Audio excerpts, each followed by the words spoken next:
గౌతమ్ గారు నమస్తే సార్. నమస్తే అండి. సార్, మనకి 2 రోజుల నుంచి ఎక్కడ చూసుకున్నా సరే వాలంటీర్లు వాలంటీర్లు వాలంటీర్లు. ఎందుకంటే అవును. ఎప్పుడైతే చంద్రబాబు నాయుడు గారు ఉగాది రోజు వాలంటీర్లకి 10,000 జీతం అనౌన్స్ చేశారో అప్పటి నుంచి రాజకీయాలన్నీ కూడా దాని చుట్టూ తిరుగుతున్నాయి. దానికి తోడు ఉమ్, మళ్ళీ ఇవాళ ఎందుకంటే ఒకప్పుడు వాలంటీర్లకి పవన్ కళ్యాణ్ గారు బాగా వ్యతిరేకంగా ఉన్నారు. సో వాళ్ళు డేటా చోరీ చేస్తున్నారు అయ్యి ఇయ్యి అని చెప్పి కూడా ఆయన కొన్ని కామెంట్లు చేశారు. సో తణుకు అవును. సభలో కూడా పవన్ కళ్యాణ్ పక్కన పెట్టుకొని చంద్రబాబు గారు దాన్ని మళ్ళీ ఒకసారి కన్ఫర్మ్ చేశారనమాట. వాలంటీర్లకి మేము అండగా ఉంటాం, వాళ్ళకి జీతాలు ఇస్తామని. కాకపోతే మీరు రిజైన్ చేయమాకండి, రిజైన్ చేసి మీ జీవితాలు నాశనం చేసుకోమాకండి. సో మీరు ఆ, వాలంటీర్లుగా కొనసాగుతానే పార్టీలకు అతీతంగా మీరు ప్రజలకు సేవ చేయండి అంటూ పిలిపిస్తున్నారు. దీన్ని ఎలా చూడాలి సార్ మీరు? అంటే వాలంటీర్లు జగన్మోహన్ రెడ్డి ట్రాప్లో చంద్రబాబు పడ్డారన్నట్టు చూడాలా, లేకపోతే అదొక మంచి వ్యవస్థ, అందులో లోపాలు ఉన్నాయి, దాన్ని సరిదిద్దుకుంటే ఇంకా బెటర్గా ఉంటుంది అన్నట్టు చూస్తున్నారు అనుకోవాలి? దీన్ని ఎలా చూడాలి మనం అసలు? దీన్ని ఏ రకంగా చూసినా ఒక రాజకీయ ఎత్తుగడ కిందే చూసుకోవాల్సిన అవసరం ఉంది. ఇప్పుడు ఒక పార్టీకి ఒకళ్ళు టిట్ ఫర్ టాట్ చేసుకుంటారు. ఆ టిట్ ఫర్ టాట్ లో దీనికి ఒక భాగంగానే చూడాల్సి ఉండాలి. ఎత్తుకు పై ఎత్తు చంద్రబాబు నాయుడు మంచి ఎత్తాడు. దానికి జగన్మోహన్ రెడ్డి ఒక పై ఎత్తు ఎత్తుదామని ట్రై చేసి వాలంటీర్లు అందరూ కలిసి రిజైన్ చేసేసేయండి. జూన్ 6 తర్వాత మళ్ళీ తిరిగి జగన్మోహన్ రెడ్డి గారు ఆ, ప్రమాణ స్వీకారం చేయగానే మళ్ళీ మీ అందరినీ వాళ్ళ విధుల్లోకి తీసుకుంటానికి ఫస్ట్ సైన్ పెడతాడు కాబట్టి అందరూ రాజీనామా చేయండి అని 2 రోజులు బట్టి వాలంటీర్ని తెగ ఇబ్బంది పెడతా ఉన్నారు. ఏది నిన్న స్టేట్మెంట్ వచ్చిన కాడి నుంచి 10,000 శాలరీ ఇస్తాము, వాళ్ళకి ట్రైనింగ్ ఇప్పించి వేరే దానికి వాడుకుంటాము, వాళ్ళను కూడా నిష్ణాతులని నిపుణులని చేసి వేరే దానికి వాడుకునే అవకాశం ఉంది అని చంద్రబాబు నాయుడు చెప్పింది. ఇదేంటి? ఇది ఒక రకంగా ఏంటంటే ఉన్న వాలంటీర్లని మేము తీసేయం అని వాలంటీర్లకు ఒక సంకేతం ఇవ్వటంతో పాటుగా రేపు తీసేయకుండా ఏం చేస్తాము అనే దాన్ని కూడా ఒక సంకేతం పంపించారు. కాకపోతే ఇప్పుడు జగన్మోహన్ రెడ్డి ఏం చేశాడు? ఈ వాలంటీర్ వ్యవస్థ పెట్టిందే ఒక దురుద్దేశంతో. రేపు ఎన్నికలు వచ్చిన సమయంలో వీళ్ళందరితోటి ప్రలోభాలకు గురి చేసే అవకాశాన్ని ఆ, ఆయన చేతిలోకి తీసుకోవడం కోసం ఆ వ్యవస్థను తయారు చేశాడు.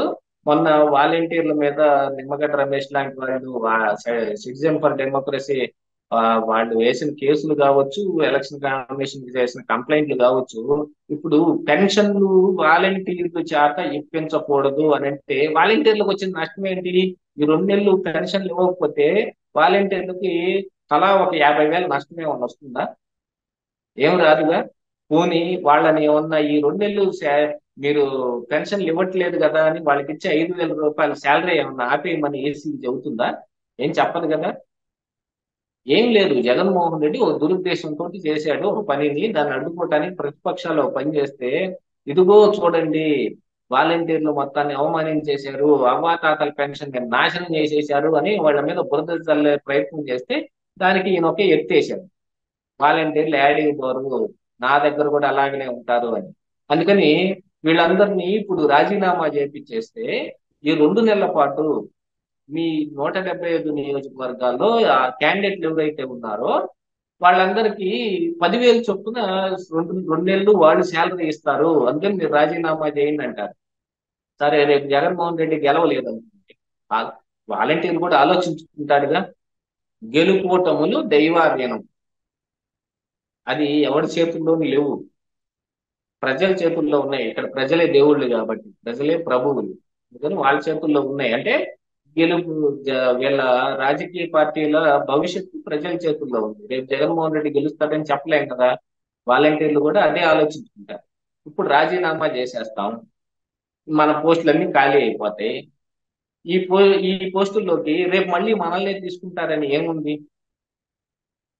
ఇక రేపు ఇప్పుడు దాకా ఆయన చెప్పాడు విజయసాయి రెడ్డి, మన కార్యకర్తల పిల్లలకే మనం ఈ వాలంటీర్లు పోస్టులు ఇచ్చామని.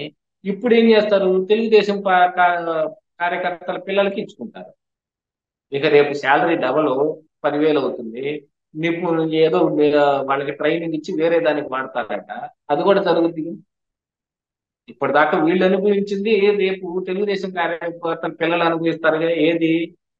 అనాయాచితంగా వీడు రాజీనామా చేయకుండా ఉన్నాడు అనుకో, రేపు అది వీడికి. ఉమ్. ఇది ఏంటంటే మీరు కాంగ్రెస్ వైసీపీకి హెల్ప్ చేయకుండా రెండేళ్లు తటస్థంగా ఉండి మీరు నన్ను ఎలక్షన్ లో గట్టెక్కనిస్తే గనక మీ అందరికి ఇది చేస్తానని చెప్పాడు.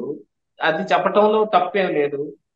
జగన్మోహన్ రెడ్డి కూడా బోల్డ్ అని చెప్పాడు. సిపిఎస్ రద్దు చేస్తానన్నాడు, మద్యపాన నిషేధం అన్నాడు, చాలా చెప్పాడు.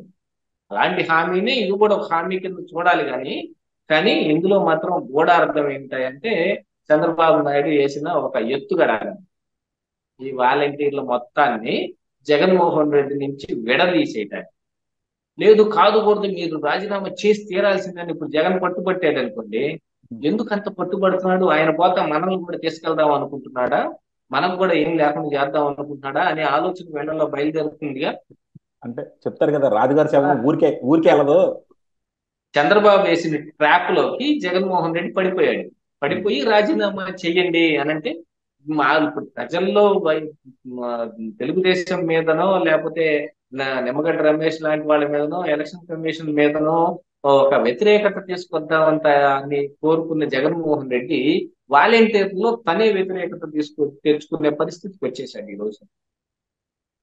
సో ఇది చంద్రబాబు గారు విజయంగా చూడొచ్చు సార్. ఎందుకంటే ఇన్నాళ్ళు కూడా మనం అందరం మాట్లాడేది ఏంటంటే జగన్మోహన్ రెడ్డి ఆడుతున్న గేమ్లో చంద్రబాబు వెళ్ళి ఇరుక్కుంటున్నాడు అనొచ్చు అంటున్నాం. సో ఈ రోజు మాత్రం ఫస్ట్ టైం అంటే మనకి కూటమి ఏర్పాటైన కాడి నుంచిగా కూడా, ఎందుకంటే పవన్ కళ్యాణ్ని చంద్రబాబుని కలవకూడదని చెప్పి జగన్మోహన్ రెడ్డి శతవిధాల ప్రయత్నం చేశాడు. తర్వాత బీజేపీతో కలవకూడదని శతవిధాల ప్రయత్నం చేశాడు. ఇప్పుడు వాలంటీర్లను కూడా తెలుగుదేశానికి దూరం చేయాలి, లేకపోతే తెలుగుదేశానికి వ్యతిరేకంగా పనిచేయాలి అని చెప్పి కూడా చూస్తున్నాడు. సో ఇవన్నిటిని కూడా చంద్రబాబు గారు చాలా వైజ్గా కౌంటర్ చేసుకుంటూ వచ్చారేమో అనిపిస్తుంది. ఏమంటారు మీరు? కరెక్టే. ఈ ఈ అంటే 4 సంవత్సరాల 10 నెలల్లో ఎంత కౌంటర్ చేసుకున్నా ఏం ఉపయోగం లేదు. చివరి ఈ 2 నెలల్లోనే పార్టీ ఎంత కౌంటర్ చేసుకొని వాళ్ళు నిలబడగలుగుతారు, జగన్మోహన్ రెడ్డిని ఎంత ఇరకాటంలో పెట్టగలుగుతారు అనేది ఇప్పుడు అసలైన సమయం. ఈ సమయమే రేపు ఓటర్లని ప్రభావితం చేసేది, టర్న్ ఆఫ్ చేసేది. ఈ సమయాన్ని ఆయన సద్వినియోగం చేసుకోవాల్సిన అవసరం ఉంది. కాకపోతే అన్ఫార్చునేట్లీ జగన్మోహన్ రెడ్డి ఒక్కొక్కటి తప్పటడుగు వేస్తా ఉంది. ఆ వేసే తప్పటడుగులోని చంద్రబాబు నాయుడు అలా కొంచెం క్యాచ్ చేసి ఒక చిన్న జలక్ లాంటిది వదిలాడు అనుకోండి.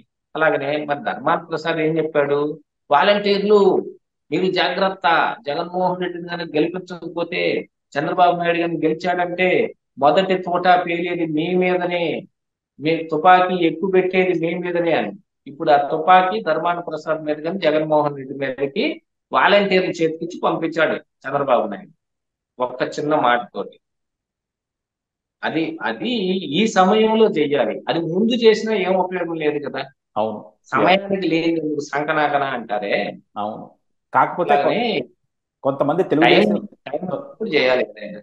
తెలుగుదేశం అభిమానులు కూడా ఏంటంటే దీన్ని ఒక పిచ్చి స్ట్రాటజీగా చూస్తున్నారు అనమాట. నిన్నటి దాకా తిట్టిన వాలంటీర్ని మళ్ళీ చంద్రబాబు నెత్తిందికి పెట్టుకుంటున్నాడని. సో దాని వెనకాల ఉన్న నిగూఢమైన అర్థాన్ని, లేకపోతే ఆ సూక్ష్మ రాజకీయాన్ని ప్రజలు అర్థం చేసుకోలేకపోతున్నారు, ఎస్పెషల్లీ తెలుగు కాదు, తమ్ముళ్ళు. విచిత్రమైన విషయం ఏంటంటే తెలుగుదేశం కార్యకర్తలు కూడా ఇక్కడ అర్థం చేసుకోవాల్సింది, వాలంటీర్లు అంటే వైఎస్ఆర్ కాంగ్రెస్ పార్టీ వాళ్ళ పిల్లలు వాళ్ళని తెచ్చి చంద్రబాబు నెత్తిన పెట్టుకుంటే ఏంటి అని అంటున్నాను. ఏమో రేపు నిజంగానే అది జరిగితే వాళ్ళందరూ కలిసి మీ కార్యకర్తలు అవుతారేమో, మీకు పనిచేస్తారేమో, రేపు పై వచ్చే ఎన్నికల్లో మీ గెలుపు కోసం కృషి చేస్తారేమో. ఎలా ఎందుకు అనుకోకూడదు? అంటే మొన్నటి వరకు జన్మభూమి కమిటీలు ఉన్నాయి, విమర్శించటం అని అంటారు కానీ జన్మభూమి కమిటీల్లో చాలా జరిగింది. వాటన్నిటి బాధని చంద్రబాబు నాయుడు అనుభవించాడు. ఎప్పుడో ఆయన ఆయన పెడతారు చూడండి కొన్ని కొన్ని పథకాల టైపు, వాటర్ షెడ్, ఇంకుడు గుంతలు, ఇలాంటివన్నీ పెట్టినప్పుడు ఎవరికి తెలియదు. అది కనీసం వాళ్ళ కార్యకర్తలకు కూడా తెలియదు. ఈయన ఒకడు ఇవన్నీ పెట్టి ఏం చేయను అభివృద్ధి అంటాడు, ఇంకోటి అంటాడు మనల్ని ఏం బొక్కనేడు అని. అంటే సరే సావండి అంటే 2014లో వదిలేస్తే జన్మభూమి కమిటీల్లో బొక్కింది బొక్కకుండా బొక్కారు. అదంతా ఎవడు బాధపడుతున్నాడు ఈ రోజున? తిరిగి వాళ్లే బాధపడుతున్నారు. అధికారం పక్కన చేతిలోకి వెళ్తే ఎలా ఉంటుందో ఒకసారి రుచి చూపించాడు జగన్మోహన్ రెడ్డి. నాకు తెలిసి జగన్మోహన్ రెడ్డి ట్రయల్ రే. అవును, ఇంకొకసారి వస్తే అసలు సినిమా ఇంకో మా 24లో కానీ తిరిగి గెలిచాడంటే 24 నుంచి మళ్ళీ 29 దాకా జగన్మోహన్ రెడ్డి అసలైన సినిమా చూపిస్తాడు. అరే మీరు నేను కూడా బతకలే. అవును, అరే హో అనుకుంటా వెళ్ళిపోవడమే తప్ప చేసేది ఏమి ఉండదు ఇంకా. యా. ఆహా. ఉమ్. అందుకని వీళ్ళు కూడా గుర్తించాలి. వాళ్ళు మీకోసం పని చేస్తారేమో అని తెలుసుకోవాల్సిన అవసరం ఉంది. అది డెఫినెట్ గా ఒకటి ఏంటంటే ఈ టైంలో ఎవరికైనా సరే నాయకుడి మీద ఒక నమ్మకం ఉండాలి. చంద్రబాబు గారు ఏమి చేసినా సరే పార్టీకి, రాష్ట్రానికి, వాళ్ళకి పనికొచ్చేదే చేసుకుంటారు తప్ప ఈ టైంలో పిచ్చి స్ట్రాటజీలు వేసుకొని వైఎస్ఆర్సీపీకి లాభం వచ్చే స్ట్రాటజీలు ఎవరు కూడా వేసుకోరు. అందులోనూ ఆయనకి ఎన్నో సంవత్సరాల అనుభవం ఉంది కాబట్టి డెఫినెట్ గా ఇప్పుడు క్వశ్చన్ చేయకుండా, ఆర్గ్యూ చేయకుండా చెప్పిన దాంట్లో ఫాలో అయితే మాత్రం కంపల్సరీ తెలుగుదేశానికి వీళ్ళు కూడా సాయం చేసినట్టు ఉంటారు. లేదంటే మళ్ళీ చంద్రబాబు గారిని వీళ్ళు వెనకలాగిన వాళ్ళే అవుతారు. చూద్దాం sir. Thank you. Thank you.